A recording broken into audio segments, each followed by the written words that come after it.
Halo, salam berbahagia buat kita semua. Kami dari anggota grup 6 dengan beranggotakan Pak Rusdi, yang kedua ada Ibu Dela Tita, yang ketiga ada Bapak Khairul Amri, dan terakhir ada Ari Sandi Rukmana, saya sendiri.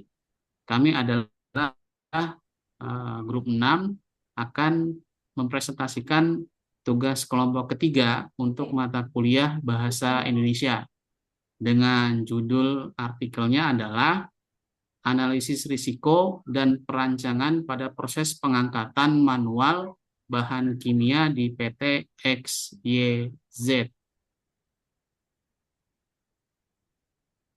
Proses pengangkatan material kimia NaOH dan HCl secara manual menggunakan jerigen merupakan aktivitas yang umum ditemui di berbagai industri. Aktivitas ini memiliki potensi risiko tinggi terhadap kesehatan dan keselamatan kerja pekerja, terutama jika tidak dilakukan dengan cara yang benar. Cedera akibat pengangkatan beban berat seperti nyeri punggung bawah, cedera otot, dan gangguan muskuloskeletal lainnya merupakan masalah yang sering terjadi di lingkungan kerja industri. Untuk mengurangi risiko cedera dan peningkatan efisiensi kerja, perlu dilakukan perencanaan ulang terhadap proses pengangkatan material kimia. Dalam konteks ini, disiplin ilmu desain penanganan manual dan antropometri memiliki peran yang sangat penting. Demikian latar belakang dari penelitian kami. Mengenai perumusan masalah, kami membagi menjadi dua aktivitas. Yang pertama, apakah proses pengangkatan jerigen masih sesuai dengan batasan maksimal beban yang diangkat tanpa risiko cedera? Yang kedua, apakah desain proses kerja manual yang ada pada pengangkatan jerigen sudah mempertimbangkan aspek ergonomis? Berikutnya dilanjutkan oleh Pak Rusdi. Baik, terima kasih Pak Ari. Untuk selanjutnya, tujuan dari studi course ini yaitu yang pertama mengetahui tingkat risiko dalam proses pengangkatan jerigen bahan kimia pada PT XYZ. Lalu tujuan yang kedua adalah mengetahui desain proses manual yang tepat guna dalam proses pengangkatan bahan kimia di PT XYZ.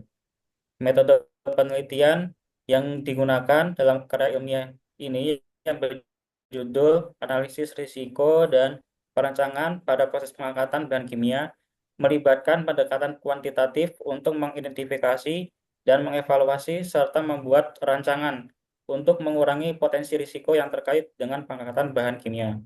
Langkah awal yang mencakup pengumpulan data melalui proses observasi langsung, wawancara dengan pekerja yang terlibat, serta kajian literatur terkait. Selanjutnya, metode analisis risiko digunakan untuk mengidentifikasi potensi bahaya dan menentukan prioritas mitigasi. Proses perancangan mencakup penerapan langkah-langkah pencegahan, seperti perbaikan tata letak peralatan dan pengembangan prosedur pengangkatan yang lebih aman, menggunakan rancangan alat dengan memperhitungkan Niosh Lifting Index atau LI dan antropometri. Selanjutnya, untuk pembahasan kondisi pada saat ini atau sebelumnya, untuk proses pengangkatan dilakukan secara manual, di mana bahan kimia diangkat dari jerigen A menuju ke posisi jerigen B1 dan B2. Lalu, secara observasi dilakukan. Dari hasil observasi di mana didapat data berat beban awal itu sekitar 40 kg. Selanjutnya, hand location horizontal, posisi awal sekitar 25 dan posisi akhir sekitar 30 cm. Selanjutnya, hand location vertikal untuk posisi awal yaitu 155 cm dan posisi akhir 65 cm. Lalu untuk vertical distance-nya sekitar 80 cm. Asymmetric angle-nya posisi awal 0 derajat dan posisi akhir 90 derajat. frekuensi rate-nya yaitu 0,3 dalam 1 menit. Durasinya sekitar 30 menit dan terakhir yaitu objek couplingnya yaitu good atau C. Selanjutnya akan dibahas oleh rekan saya yaitu Mas Hairul. Dipersilakan. Baik, setelah kita dapatkan data-data pengukuran pada slide sebelumnya, selanjutnya itu menghitung nilai RWL atau Recommended Weight Limit. Nah, dari tabel 2 di atas merupakan variabel dan nilai faktor pengali untuk menghitung nilai Recommended Weight Limit. Eh, Pada aktivitas pengangkatan beban, terdapat konstanta beban atau LC bernilai 23, lalu ada berat beban atau LW 40 kg, kemudian ada faktor pengali jarak horizontal atau HM, nilainya 1, kemudian faktor pengali untuk jarak horizon untuk sudut asimetris AM, lalu ada faktor pengali frekuensi FM, kemudian ada faktor pengali kopling yang nilainya juga 1. Selain itu ada faktor pengali perpindahan DM yaitu 0,876 dan faktor pengali vertikal VM 0,79 yang mengindikasikan pengaruh ketinggian dan jarak perpindahan terhadap beban yang dapat ditoleransi oleh tubuh. Selanjutnya itu menghitung nilai RWL. RWL ini dihitung dan mengkalikan seluruh variabel. Didapatkan hasil nilai RWL yaitu 15, sebelumnya Pak. Nah, didapatkan nilai hasil RWL yaitu 15,916. Setelah didapatkan recommended weight limit, selanjutnya kita mencari nilai lifting index. Nilai lifting index ini yaitu perbandingan antara berat beban atau LW dibanding dengan RWL. Berat bebannya itu 40 dibanding dengan nilai RWL 15,916. Didapatkan hasil nilai lifting index yaitu 2,513. Nilai lifting index ini di atas 1. Karena di atas 1, hal ini menunjukkan bahwa proses pengangkatan bahan kimia tersebut tergolong cukup berbahaya dan berpotensi menimbulkan risiko cedera bagi pekerja jika dilakukan berulang kali atau dalam jangka waktu yang lama. Usulan perbaikan agar pemindahan bahan kimia asam kuat HCl dan basa kuat NaOH ke tangki distribusi menjadi lebih ergonomis, aman, dan efisien adalah dengan menggunakan pompa kimia seperti yang ditunjukkan pada gambar dan tabel di bawah ini. Untuk data data antropometri tubuh pria digunakan untuk mendesain dari ketinggian panel kontrol dan juga katup valve setelah pompa. Selanjutnya akan dijelaskan oleh Ibu Della Tita. Baik, terima kasih. Dari usulan perbaikan yang sudah dijelaskan sebelumnya, dibuatlah desain instalasi pompa kimia dengan mempertimbangkan data antropometri. Data antropometri yang digunakan pada penelitian ini spesifik menggunakan data antropometri tubuh pria dengan mempertimbangkan kalau para pekerja adalah kebanyakan pria.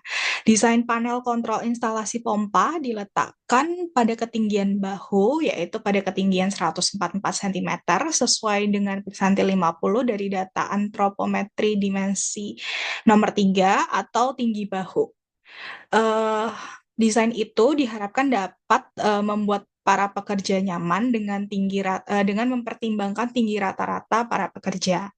Panel kontrol juga dilengkapi dengan selektor switch yang digunakan untuk mengoperasikan pompa baik secara manual maupun otomatis.